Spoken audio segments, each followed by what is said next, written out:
कैलाशी अविनाशी भगवान शिव,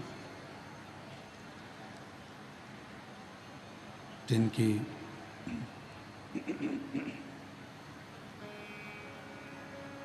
पुनीत पावन पवित्र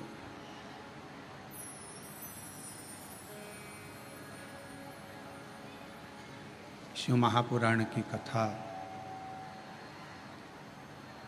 भगवान देवाधिदेव महादेव की कृपा से, उनकी करुणा, उनकी उदारता से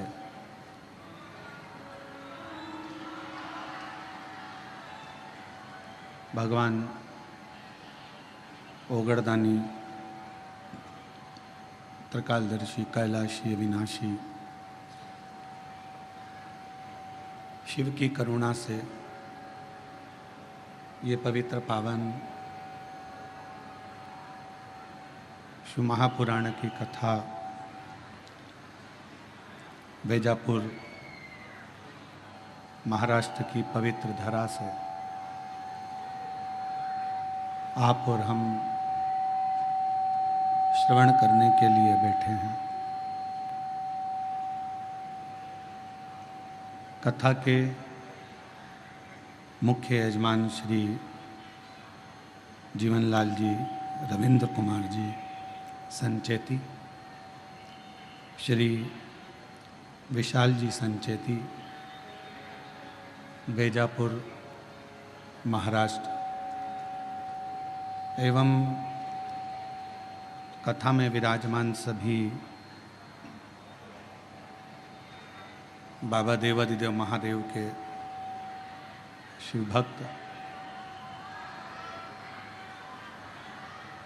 जो इस पवित्र पावन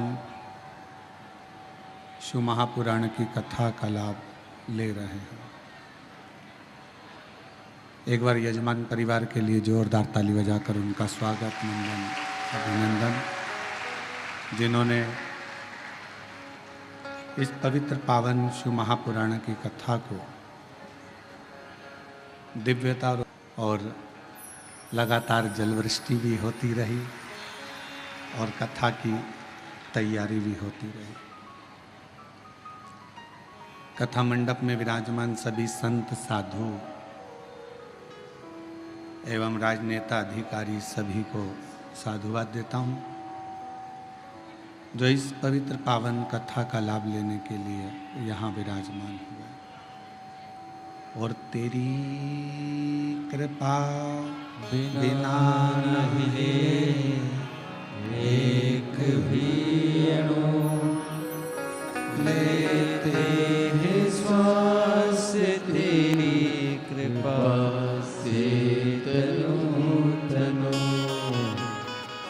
बखान क्या करूं मैं लाखों के ढेर का, चपटी भभूत मेरे खजाना कुबेर का,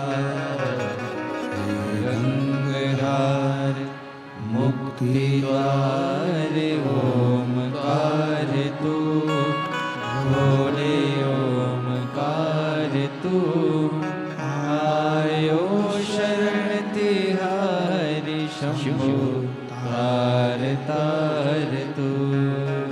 भगवान शिव जो संपूर्ण जगत का कल्याण करने वाले हैं,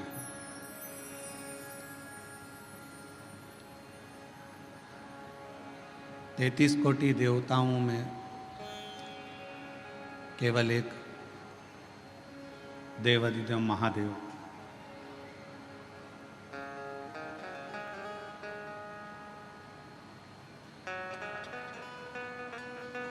जिनको दुनिया का कोई ठाठ, दुनिया का कोई आडंबर, दुनिया का कोई दिखावा पसंद ही नहीं आता।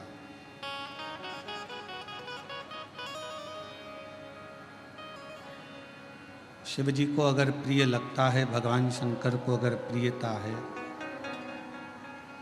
तो आपके मुख से निकले हुए एक सत्य वचन की।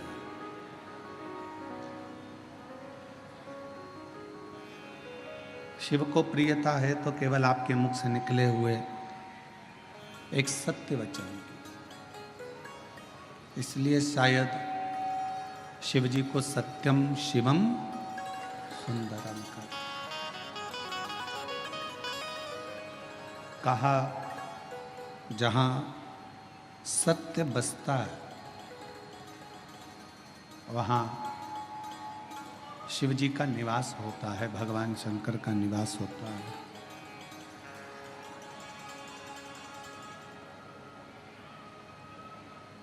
अर्थात शिव महापुराण की कथा कहती है कि सत्य में ही शिव है।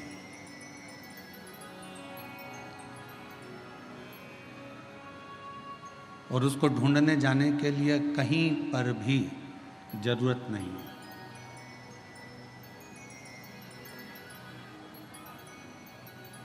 यदि आपको शंकर को ढूंढना है, शिव को ढूंढना है, तो आपको कहीं नहीं जाना।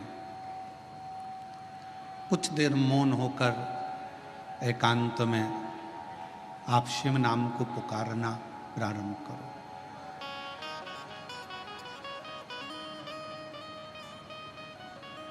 पंचाक्षर मंत्र नमः शिवाय, षडाक्षर मंत्र ओम नमः शिवाय आप जब भीतर से पुकारोगे,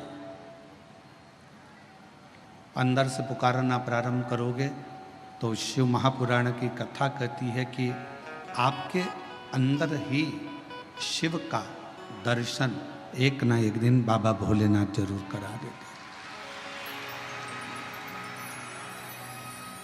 और मैंने तेरे ही भरोसे बाबा, तेरे ही भरोसे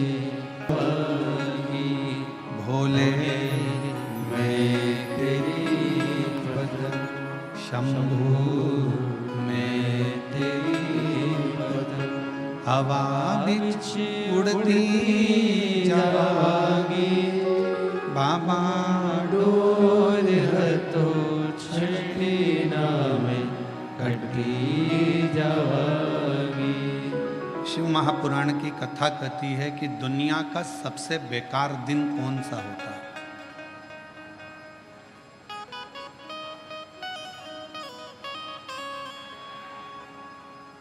वो कौन सा दिन है जिस दिन को बेकार माना जाता है?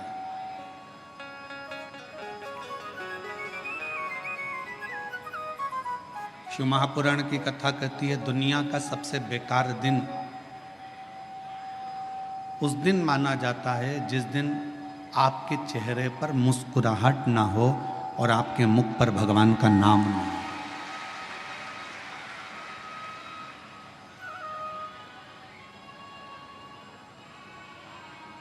आप यदि मुस्कुरा रहे हो, आपके चेहरे पर हंसी है और भगवान का नाम है, आपके चेहरे पर प्रसन्नता है और भगवान का नाम है,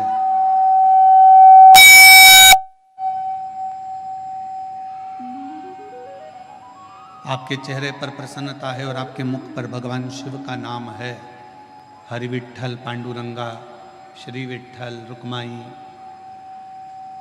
संत ज्ञानेश्वर, संत तुकाराम जी महाराज, संत नामदेव जी महाराज, या किसी भी रूप में भगवान का कोई भी नाम यदि आपके मुख पर है और आपके चेहरे पर यदि कितना भी टेंशन हो, कितनी भी चिंता हो, कितना भी चिंता, कितना भी टेंशन हो, और उसके बाद भी तुम्हारा चेहरे पर अगर स्माइल है, मुस्कुराहट है, तो समझ लेना कि आज आप सबसे ज्यादा शिव के करीब में।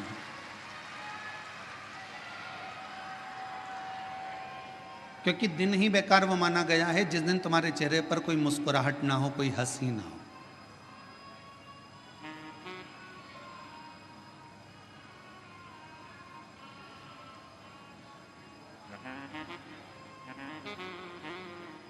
आपके चेहरे की प्रसन्नता भगवान के करीब में लेकर जाती है।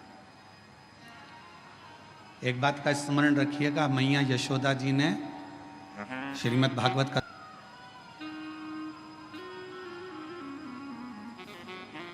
तब भगवान कृष्ण मैया यशोदा जी के पास में नहीं आए।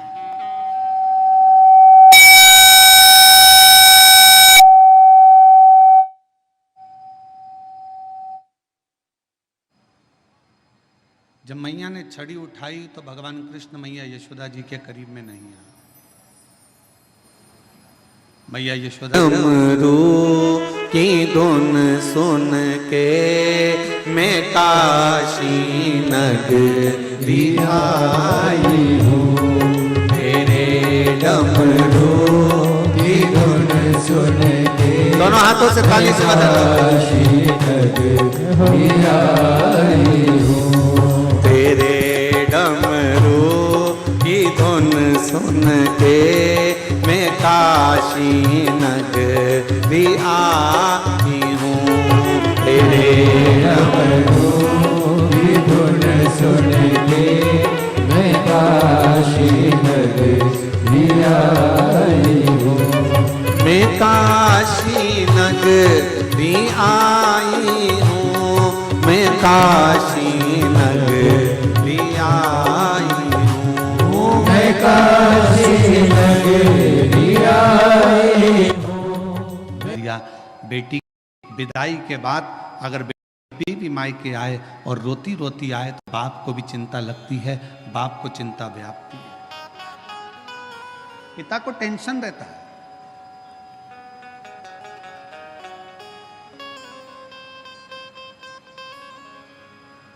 अच्छा घर देखा, अच्छा परिवार देखा, अच्छी खुशियां देखी, उसके बाद भी बेटी के चेहरे पर प्रसन्नता नहीं।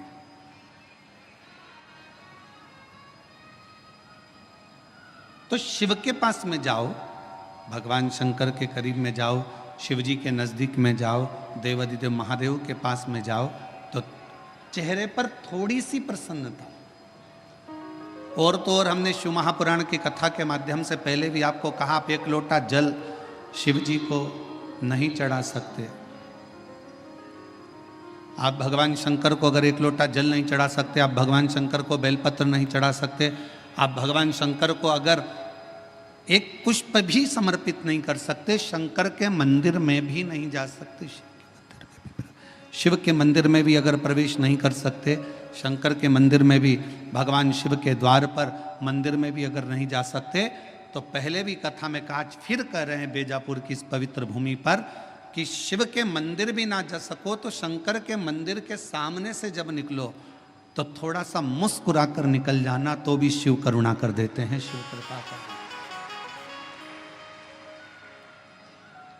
थोड़ा सा मुस्कुरा कर निकले, थोड़ा सा मुस्कुरा कर निकलोगे तो भी भगवान शिव करुणा कर देते हैं, कृपा कर देते हैं, दया कर देते हैं।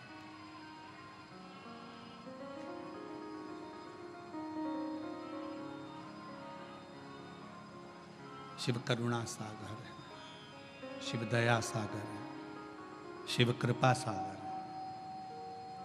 और शंभु शरणे पड़े मांगो घड़ी रे घड़ी, दुख काटो दया करी निदर्शन आपो। शंभु शरण पड़ी मांगो घड़ी रे घड़ी, दुख काटो दया करी निदर्शन आपो। बेजापुर की इस कथा का नाम बेलपत्र शिव पुराण दिया। उसका कारण एक ये भी रहा कि आने वाला जो समय है वो श्रावण का महीना है।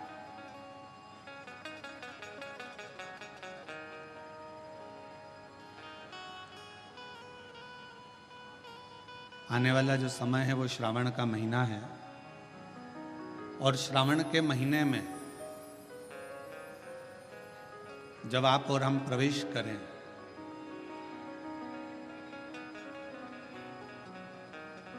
तो आपको और हमको ये मालूम होना चाहिए कि बेलपत्र की महत्वता क्या है।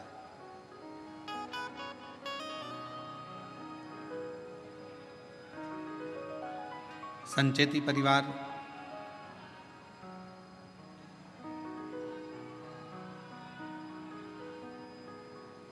आज जो ये पवित्र शिव महापुराण की कथा को प्रारंभ करा है, मैं संचेती परिवार को तो बधाई देता ही हूँ, साथ में संपूर्ण देशवासियों को बधाई देता हूँ कि आज गुप्त नवरात्रे के पहले दिन से ये शिव पुराण की कथा प्रारंभ हो रही है। और आप सबको मालूम होगा 4 नवरात्रे होते हैं। उन 4 नवरात्रे में 2 नवरात्रे गुप्त माने गए और उसमें भी जो आषाढ़ महीने का जो नवरात्रा आता है, जो आज से प्रारंभ हुआ है, कहते हैं अगर कोई स्थिर होकर एकांत में बैठकर भगवान शंकर के नाम का मात्र संबोधन श्रवण कर लेता है, सुन ले, गुनगुना ले, शिव को याद कर ले, तो कहते हैं शिव और शक्ति की दोनों की कृपा उसके ऊपर बनी ही रहती है।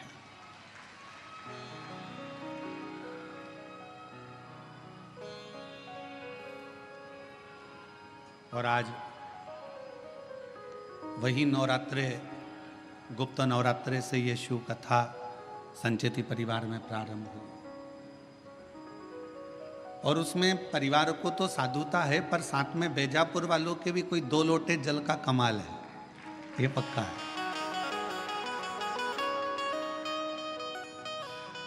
हम जब कल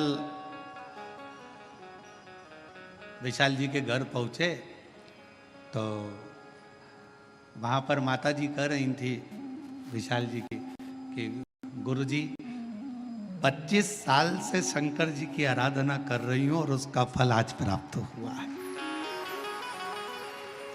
हम आपको धन्यवाद देते हैं माता जी, बहुत बहुत साधुता है। पुण्य है आपके ससुर के, सास के, और पुण्य है आपके पूर्वजों के, आपके, जो ये पवित्र शिव महापुराण की कथा आपके माध्यम से ये संपूर्ण बेजापुर वालों को श्रवण करने का सौभाग्य है।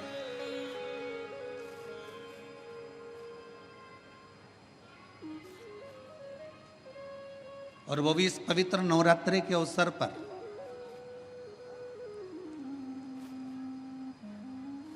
एक बेलपत्र के वृक्ष की महत्वता शिव महापुराण के प्रारंभ ही बता देता है।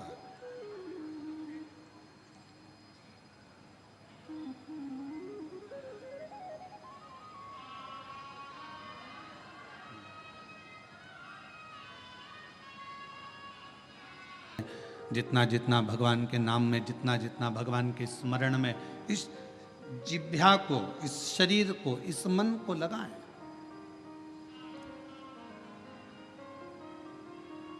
करो कोई अच्छा कर्म जीवन में। और फिर निवेदन है कि मत बुरे कर्म कर बंदे वरना पछताएगा, भगवान बच नहीं पाएगा, तू बच नहीं पाएगा। अरे ओ अज्ञानी मत कर नादानी, अरे ओ अज्ञानी मत कर नादानी। तेरे कर्म का फल भी तू ही पाएगा, जैसा किया तूने तेरे आगे आएगा। मत बुरे कर्म कर बंदे वरना पछताएगा, भगवान की आंखों से तू बच नहीं पाएगा, तू बच नहीं पाएगा। अरे ओ अज्ञानी मत कर नादानी। रहो परिवार में, कुटुंब में, नातों में, रिश्तों में। कोई तुमसे कह दे कि तुम अपना घर छोड़ दो तो कह देना सीवर वाले महाराज ने मना करा, मैं अपना घर नहीं छोड़ सकती। कोई तुमसे कह दे कि तीर्थ में जाकर बैठ जाओ तो मना कर देना, हमारे बस की बात नहीं है तीर्थ में बैठना। कोई तुमसे कहे किसी नदी के तट पर जाकर बैठ जाओ, सन्यासी बन जाओ, संत बन जाओ, साधु बन जाओ, तपस्वी बन जाओ, साधक बन जाओ, उपासक बन जाओ, मना कर देना, हमारे बस का कुछ भी नहीं है। शिव महापुराण की कथा तो कहती है शंकर का एक तत्व अपने भीतर धारण करो। शिवजी अपनी अर्धांगिनी धर्मपत्नी के साथ रहते हैं, शिवजी अपने बच्चों के साथ रहते हैं। 33 कोटि देवताओं में केवल एक देवाधिदेव महादेव ऐसे हैं जो अपने पूरी विथ फैमिली पुजाते हैं। विथ फैमिली, पूरा परिवार। भगवान शंकर किसी देवता का परिवार पूरा पूछते हुए बता दो। 33 कोटि देवताओं में केवल एक शंकर भगवान हैं जिनकी धर्म पत्नी को भी पूजा जाता है, जिनके पुत्र श्री गणेश जी को भी पूजा जाता है, जिनके पुत्र श्री कार्तिकेय बाबा को भी पूजा जाता है, जिनकी बहुएं रिद्धि सिद्धि भी पूजा जाती है, जिनकी बेटी अशोक सुंदरी भी पूजा जाती है, जिनकी कन्याएं जया, विषहरा, शामली बारी, दौतली देव भी पूजा जाती है, जिनके पोते शुभ और लाभ पूजा जाते हैं, जिनके परपोते अमोद और प्रमोद पूजा जाते हैं। जरा विचार करिएगा कि 33 कोटि देवताओं में केवल एक देव है, देवाधिदेव महादेव, जो अपनी फैमिली के साथ फुल एंजॉय में, आनंद में जिंदगी जीने का तरीका सिखाते हैं। केवल शिव। और आज का व्यक्ति बाहर एंजॉय करने का तरीका ढूंढता है। मैं दोस्तों के साथ जाऊंगा, वहां घूमने जाऊंगा, वहां ऐसा करने जाऊंगा, वहां मुझे खुशी मिलेगी। पत्नी को छोड़ दो घर में, पत्नी रह गई घर में, चलेगा दोस्तों के साथ एंजॉय करने के लिए, और मालूम पड़े कि वहां करा क्या, थोड़ा सा नशे का पान करा, कमरे में पड़े रहे और शुद्धि चली गई। दोस्तों ने विचार करा, पैसा लाया था खत्म हो गया, होटल वालों ने कहा चलो समाप्त हुआ पैसा, तुम भी बाहर निकलो, चलो यहाँ से, और निकाल दिया। अगर एंजॉय करना है, मेरे शिव जी कहते हैं अपनी अर्धांगिनी पार्वती के साथ शंकर भगवान विराजमान है, अपने बच्चों के साथ शिव जी विराजमान है, अपने परिवार के साथ शंकर भगवान विराजमान है। शिव जी कहना चाहते हैं कि अपनों के साथ में रहकर जो खुशी का आनंद है वो आनंद दुनिया में कहीं नहीं मिल सकता है। अपनों की श्रेष्ठता में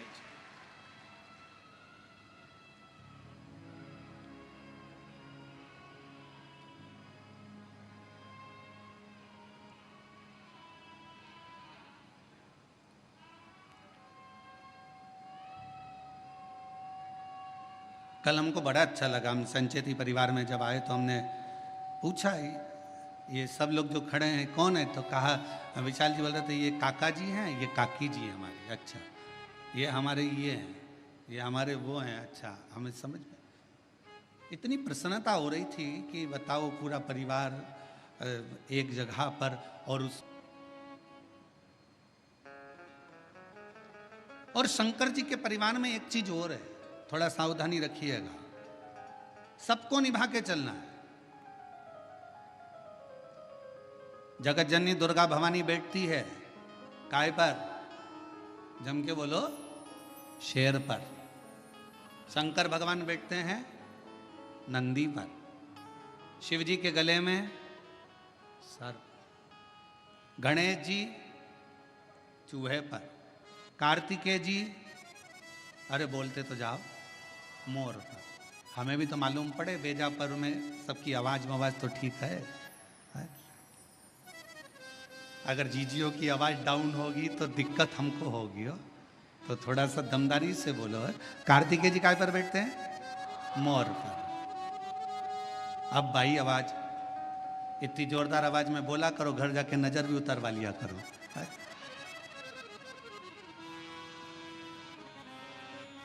सब बैठे हैं।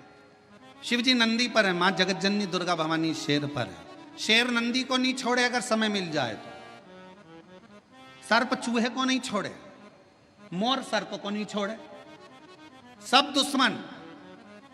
पर घर में एक बुजुर्ग, घर में एक बड़ा ऐसा होता है, उस बुजुर्ग के, उस बड़े के होने का सबसे बड़ा फल यह होता है कि शेर नंदी को नहीं, सर्प चूहे को नहीं, मोर सर्प को नहीं खा सकता, क्योंकि वहां बुजुर्ग का कंट्रोल, घर के बड़े का एक संयम इतना प्रबल होता है कि एक दूसरे को कोई नुकसान नहीं पहुंचा सकता। कोई नुकसान नहीं। हम नुकसान कब भोगते हैं? शिव महापुराण की कथा में बीड़ में एक बात कही थी, जब अपने घर के लोगों की बात, अपने माता पिता की बात, अपने घर के बुजुर्गों की बात जब आपको बुरी लगने लगे और बाहर के लोगों की बात आपको अच्छी लगने लगे, तो समझ लेना कि तुम्हारे विनाश का समय आ गया, ये निश्चित है। घर के लोगों की बात, माँ ने कुछ कहा तुम्हें बुरा लग गया, पिताजी ने कुछ कहा तुम्हें बुरा लग गया, काका जी कुछ बोले तुम्हें बुरा लग गया, ताऊ कुछ बोले तुम्हें बुरा लग गया। घर के लोगों की बात जब तुम्हें बुरी लगने लगे और बाहर के दोस्त बोल रहे हैं, सहेली बोल रही है, बेस्ट फ्रेंड बोल रही है, तो तुम्हें अच्छा लग रहा है, समझ लेना कि तुम्हारा विनाश का समय निश्चित आ गया है।